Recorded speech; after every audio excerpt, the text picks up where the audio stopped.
important to recap on it because it sets the context. Now, context means a lot in this chapter, and it really helps me to understand the prophecies that follow. So let's remind ourselves of what has been happening. Good evening, there's Vanessa. Lovely to see you. In chapter 24, verse 1, Jesus is leaving the temple courts, and his disciples are looking at the temple and eulogizing, praising this wonderful, amazing building. And then in chapter 24 of Matthew's Gospel, verse 2, Jesus drops this bombshell of a prophecy. You think this is an amazing building, but not one stone will be left on another. That's his prophecy. And we've got to imagine how startling that would have been to the disciples. We tend to be slightly obsessed with the end of the age when we look at these prophetic passages. But actually, there was a very immediate context as well. And I want to emphasize that this evening. The nature of prophecy has to be understood as well. There are three time periods to prophecy, in my understanding. First of all, there's an immediate fulfillment, a confirmation that the whole prophecy is accurate and true. Secondly, there's an enduring relevance all the way through to the third stage in the prophecy, which is the fulfillment, the literal fulfillment of the prophecy. Now, when you think of that, immediate fulfillment, lasting relevance, and ultimate fulfillment, and match that with the three questions that are asked of Jesus, it really helps us to understand what is happening. So Jesus leaves the temple court out through the gate in the wall of Jerusalem, up the Mount of Olives, quite a steep climb, and he sits down, and four of the disciples come to him. That's Peter, James, John, and Andrew. We know that from Mark's gospel. And they ask him three questions. And everything that follows in Matthew 24 is a response to these three questions. So if we understand the three questions, we understand the answer to them. The first question goes back to verse 2. What do you mean about the destruction of the temple? What's going to happen at that period? Why would such a catastrophe occur? Secondly, when will you return? Because they know by now that Jesus has prophesied his resurrection, his ascension, and his return. That's called parousia in the Greek, the return of Christ. And then here's the question that everybody wants the answers to. What about the end of the world? So three great questions, aren't they? The destruction of the temple, how's that going to happen? Secondly, when will you come back, and how will we know you're coming back? And thirdly, what about the end of the world? Now, when we understand those three questions, we understand the relevance of what follows. So let's deal with the imminent fulfillment, first of all, of the prophecy. And that relates to the first question. Lord Jesus, you have said that not one stone will be left on another stone of the temple. What does that mean? Why is that going to happen? When's it going to happen? What should we know to do when we see the signs of that happening? It's my opinion that verses 15 to 21 answer that question. They talk about the fulfillment of that part of the prophecy. which is the destruction of the temple, the destruction of Jerusalem, and so on. Now, why do I say that? Well, in verse 16, which is the beginning of the warnings, there's a very localized, specific warning. Then those in Judea, not the whole world, but those in Judea must flee onto the mountains. And then he specifies how quickly people should leave. So the people of Judea should take note when they see certain things happening, and I'll come back to those in just a moment, they should flee. And apparently, according to Eusebius, an early church father, the Christians remembered this prophecy sometime between AD 68 and the beginning of AD 70, before Jerusalem was besieged, in other words. They all left this region. They moved to a place called Pella, 17 miles south of the Sea of Galilee, and they were saved. In other words, those who listened to the prophecy were saved. Those who did not were not saved. Now, there are incredible accuracies in the prophecies of Jesus about this siege of Jerusalem and the destruction of the temple. This is from Luke's Gospel, Luke 19:42 to 44. If you, he's speaking to Jerusalem. If you look up the passage, you'll see clearly that that's what he's doing. If you, Jerusalem, even you, had only recognized this day the things that make for peace. Now, I've read several histories of the period leading up to AD 70, and there were multiple opportunities for peace to be made with Rome. Now, always at a price, of course, but it never happened. And indeed, rival groups established themselves in Jerusalem and Judea, 3 rival groups, and there was a lot of internal fighting in the city before the Romans came. So this, I think, is the reference to things that make for peace. They missed opportunities. Now, of course, spiritually, the things that make for peace are to listen to Jesus and to come to him. And that was missed as well. Going on in Luke 19:42 to 44, but now they are hidden from your eyes. Now listen to this for very precise prediction by Jesus. Indeed, the days will come upon you when your enemies will set up ramparts around you. When Titus came to Jerusalem, not long before Passover, just after Passover, I think it was, in AD 70, one of the first things he did was to set up ramparts around the whole city to cut off food supplies to go into the city. And the people in Jerusalem were starving within quite a short period. So this is an incredibly accurate prediction of what Titus did almost 40 years after the prophecy.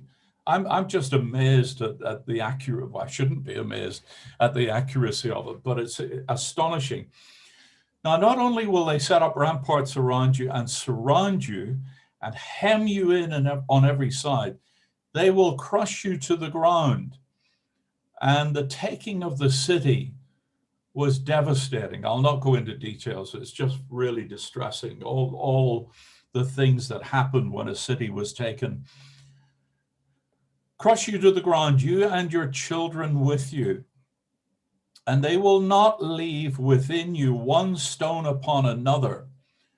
Now, apparently, Titus originally wanted the temple to be preserved, but it was costing so many Roman lives to attack it that they set fire to the temple. And that was the beginning of the destruction. And then, of course, we know that what happened was a literal fulfillment of this prophecy. The temple was taken apart stone by stone.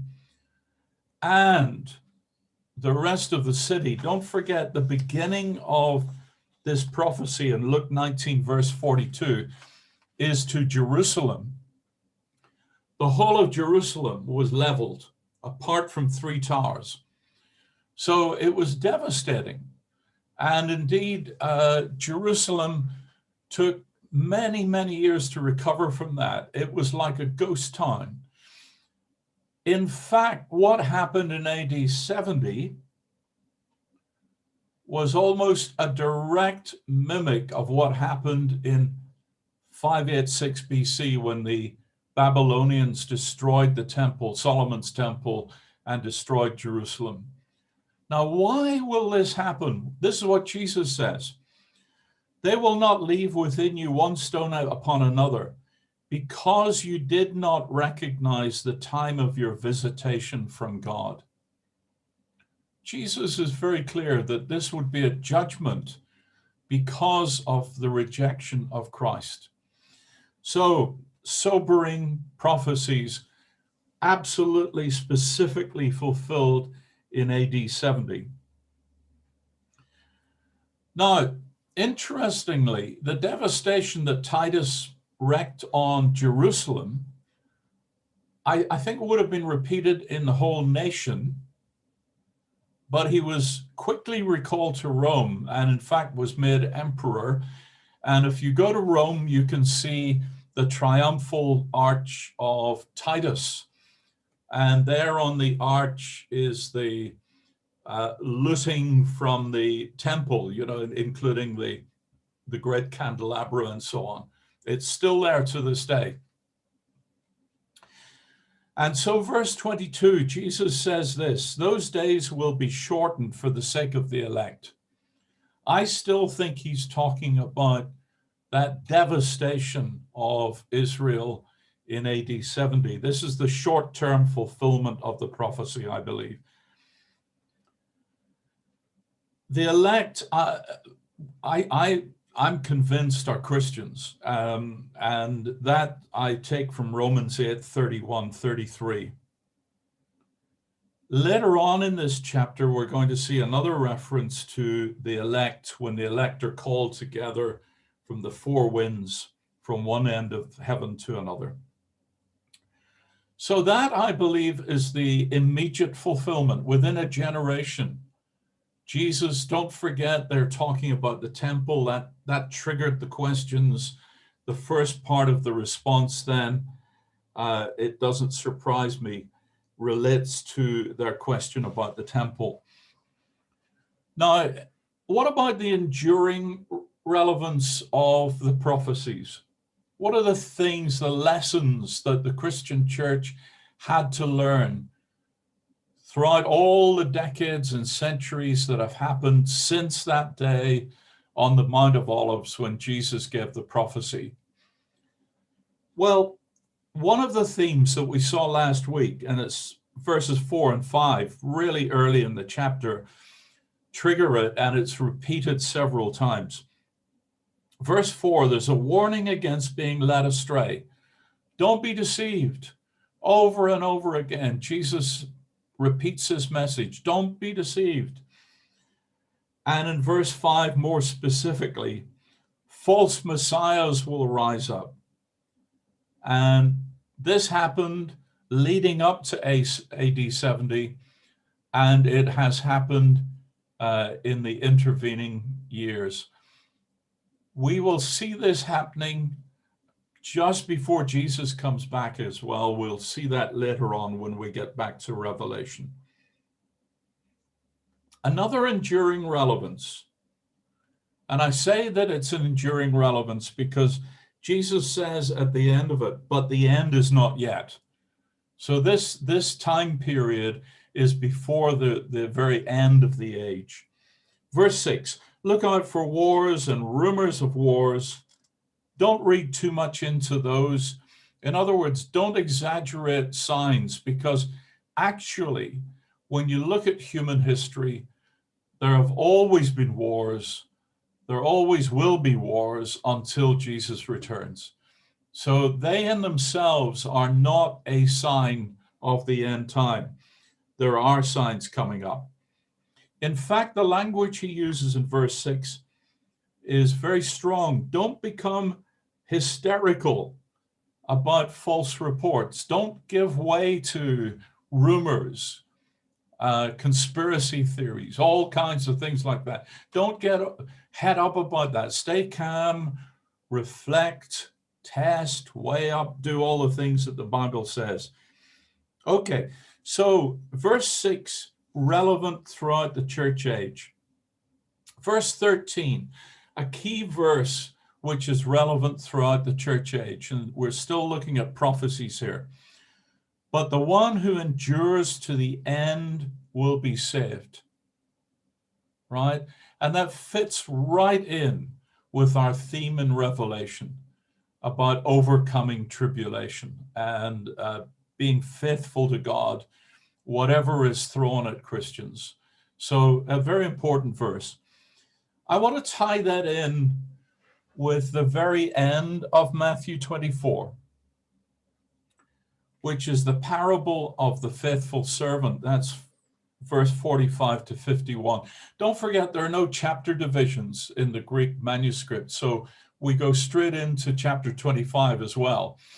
So we've got parables about faithfulness, and this is really relevant for the whole church age, and especially at the end of the age. And in that parable, if I can just summarize it quite quickly, verses 45 to 47, Jesus talks about the faithful servant. And this faithful servant has been set over the household of God, a household of God. And he's treated the people well. That's the focus. That authority in the kingdom is all about serving. It's all about being kind, generous, loving. And the promise to such a faithful servant is that he will become a ruler over all his goods. In other words, God will promote him at the end of the age. Verses 48 to 49 speak about the opposite. They speak about the wicked servant who mistreats his fellow servants and drinks with drunkards. And that reminds us again of some of the things we saw in the 7 letters to Revelation. And then chapter 24, verses 50 to 51. There's the sudden, unexpected return of the master and the judgment of the wicked servant. It's pretty graphic, the judgment there. And again, we see something similar to the tone and language of Revelation, that Jesus will return not as a suffering servant, but as judge. The faithful will be rewarded. He who overcomes will be rewarded. The wicked will be punished. There's no gray area in between. And we see the same in Revelation. Now we move on to the eventual literal fulfillment of the prophecy. Do you remember Jesus was asked 3 questions? What about the temple? Secondly, what are the signs of Jesus coming? Thirdly, how will we know the end of the world is coming? 3 great questions. Now, again, I'll dip into the chapter and pick out some of the things that I believe are signs of the eventual literal fulfillment of the prophecy. Remember back in verse 6, I beg your pardon.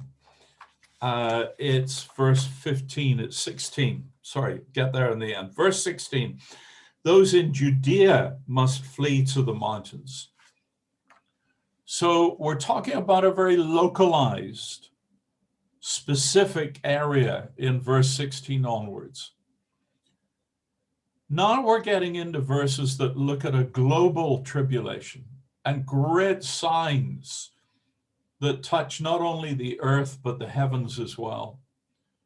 So we're not talking about people in Judea fleeing to the mountains anymore. We're talking about a tribulation which will shake the earth to its core and touch every corner of the world. Okay, so before the end comes, there will be many signs. And Jesus specifies certain signs. Wars and rumors of wars, famine, pestilence, and earthquakes. Okay, so these will happen on a great scale and multiply as we approach the end of the age. Now, verse 8 then, he says, just after that, he says that those woes are not proof of the end, but the beginning of the birth pangs. So that's from the very beginning of a period that leads up to the end of this end of the world.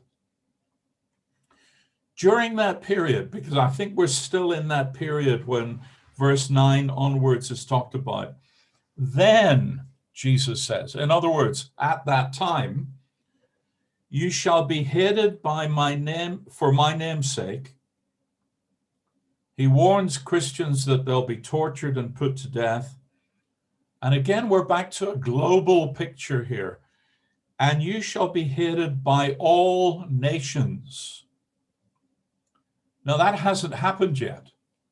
Around the world, there are nations which are very anti-Christian. But Jesus is predicting a time when all nations will be anti-Christian. And you shall be hated by all nations because of my name. That last bit reminds me of John on Patmos, because of my name. Because of Jesus' name, he was on Patmos. And verse 10, because of that severe persecution, quote, many will fall away and they will betray one another and hate one another.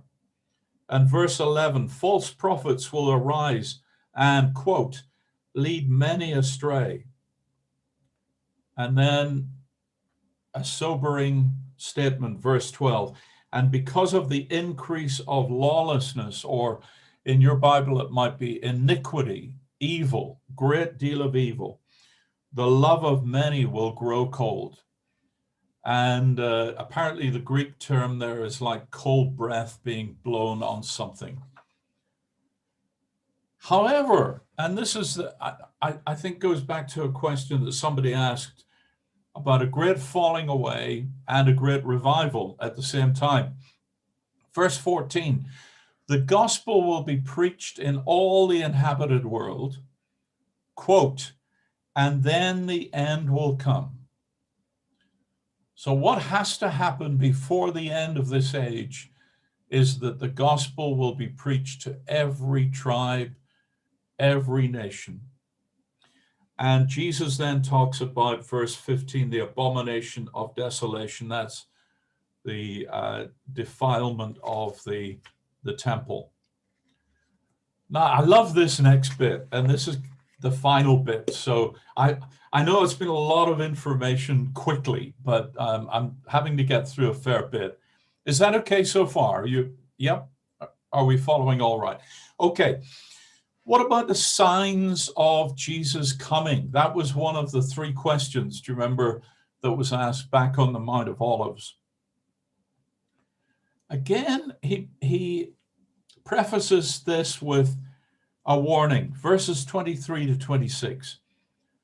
Then if anyone says to you, he's talking to disciples there, if anyone says to you, look, here is the Messiah, or there he is, do not believe it.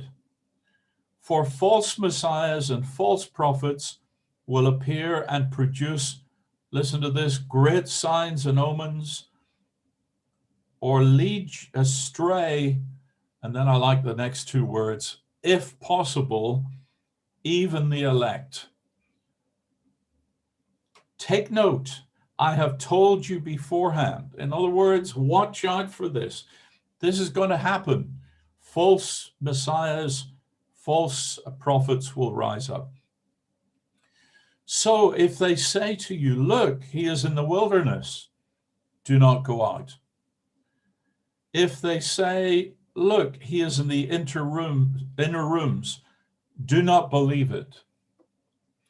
Now, on another evening, we're going to look at the idea of the Antichrist in Thessalonians, John, and Revelation. But it is my belief that the Antichrist, in order to deceive the elect, will have to fulfill at least some biblical prophecies about the Messiah. Interesting to draw a conclusion from that. Otherwise, of course, he would be spotted as a phony pretty quickly. Turbulent times are exploited by the devil to deceive Christians. Don't get caught up in the frenzy of false rumors during times of great instability. Jesus is warning his disciples that the second coming will be unmissable. Why will it be unmissable? Look at this. Verse 27.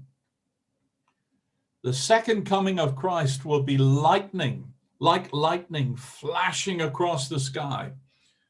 In other words, everybody will see it. Isn't that exciting? Now, don't forget the second coming, the Greek term parousia, refers to the coming of an emperor. If an emperor was visiting your town, everybody would know about it. He's coming. Trumpets would be blasting. People, heralds would be running in front of his coming and saying, watch out, come on, crowds, the emperor is coming, etc. So although he's coming like a thief, in other words, unexpectedly, he will not come in a disguised or hidden way. When he comes, everybody will see it. Okay. Now, verse 28 refers to carcasses and eagles. And my best take on that is that it's a reference to the great battle of Armageddon and the many dead that will be lying on the ground. In other words, that's another sign that will happen just before the coming of Christ. I take that from a lovely reference in Job, who talks about the eagles gathering where the dead lie. It's quite a prophetic little passage. I haven't got the reference here, but if anybody wants it, ask me. Now, verse 29, again, a little hint about sequencing. There are hints about sequencing in this chapter, but not dates. Okay, so we're not given specific days or hours, but we are told something about then or immediately after that time and so on. So immediately after the tribulation of those days, so that's towards the end of the tribulation that was described earlier about wars, famines, pestilence, etc. Listen to these signs, again, unmissable. The sun will be darkened. Stars will fall from heaven. The powers of heaven will be shaken. So there'll be cosmic signs before the return of Christ, or just before the return of Christ. Why do I say just before the return of Christ? Because verse 30, straight afterwards, it says, then the sign of the Son of Man will appear in heaven. And when he appears, and we see this in Zechariah and in other places, all tribes will mourn. Do you remember the prophecy about every knee will bow, every tongue will confess? At that point, nobody will be able to deny who Jesus is. He's coming back in glory. They will see the Son of Man coming on the clouds of heaven with power and great glory. Wow, awesome. This is the vision of Christ that John had at the beginning of Revelation, of the King coming. And a couple of you mentioned about Jesus coming on a white horse. He's going to be unmistakable. He's coming like an emperor, like the King of Kings. Well, not like the King of Kings, as the King of Kings. Okay. And then in verse 31, the angels will give a trumpet blast as part of the second coming. And what else will happen? I believe that's when the rapture of the saints will take place.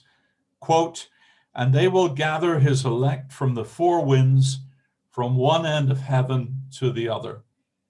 There aren't two second comings, there's one second coming. And I believe that's when the rapture will take place. There, I've nailed my colors to the mast. Okay, verse 32 to 33. Jesus uses a parable to try to make sense of this issue of timing, because we all love to know when. That's the first question that we ask. So he talks about the parable of the fig tree. He says the signs leading up to the second coming will come soon before Jesus' return. I think that's what verse 34 refers to, that everything will happen within a generation. All these incredible signs at the end of the age, the second coming of Jesus, will happen within a generation. I believe that's what verse 34 means. Then he moves on right to the very end of the age. He's answering the question that was put to him way back in verse 2. Verse 35, heaven and earth will pass away, but my words will not pass away. We get this prediction in 2 Peter about the dissolving of the world. We have prophecies at the end of Revelation. We have a prophecy in Romans chapter 8 about the end of the age, a new earth, a new heaven. We'll be looking at that someday. That's a wonderful subject. Now, verse 36, here's the warning on the package. But about that day and hour, no one knows. Now, what does no one mean? As John Wimber might have said, I looked it up in the Greek and it means no one. Nobody knows when it's happening. So why do people say Jesus is coming soon? I think that's an expression of Christian hope. And there's nothing wrong for that eagerness, that desire for Jesus to come back. But remember all the signs that the Lord has prophesied here. We aren't, whatever generation sees those signs, they're not going to miss them. They're not going to be isolated wars here and there. These are going to be global events, global persecution, global revival, global tribulation. Everything's on a grand scale, including sun darkening, moon darkening, and so on and so forth. So nobody knows the day or the hour, neither the angels of heaven nor the Son, but only the Father. Now, what does that mean? I think this is a beautiful reference to the traditional Jewish wedding. When a boy, a young man, fell in love with a young woman, they got engaged, and vows were exchanged. The young man would go back to the father's house, and the father would build an extension to the house. In my father's house, there are many what? Rooms, isn't that right? Many mansions, getting ready for the bride. And then the father would decide when the bridegroom would be taken to collect the bride. He and he only knew when that would happen. And he would bring the bridegroom along, and the bride should have prepared herself in anticipation for the bridegroom to come.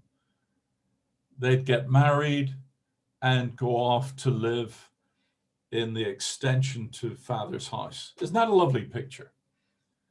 So I do believe that that's why it's only the Father who knows when that hour and day will come. Okay, verse 37 to 39, we're nearly there, folks. When Jesus comes, there'll be a sudden judgment. And this is a warning in advance. Like the days of Noah, people will be living as if there's no tomorrow, as if Jesus will never come back. And that's portrayed in a number of pictures, giving each other in marriage and so on and so forth. And then the judgment will come very quickly. Some will be saved and some will not be saved.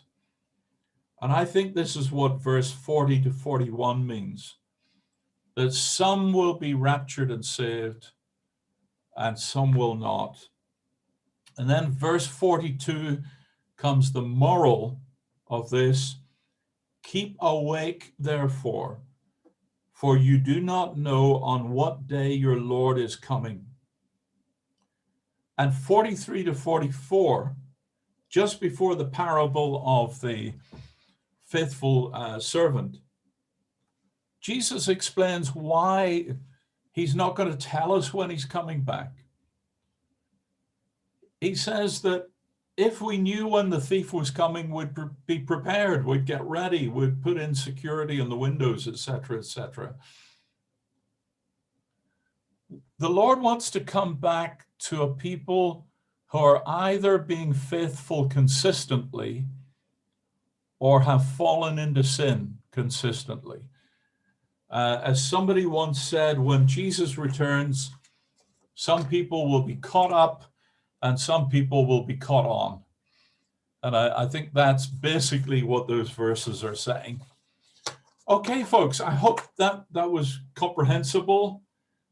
I'm happy that we discuss any of this, absolutely. But I do believe that there's a kind of reasonable, sensible overview if we remember the three questions that Jesus is answering way back in verse 3. I think I'd said verse 2 earlier. It's verse 3. Okay.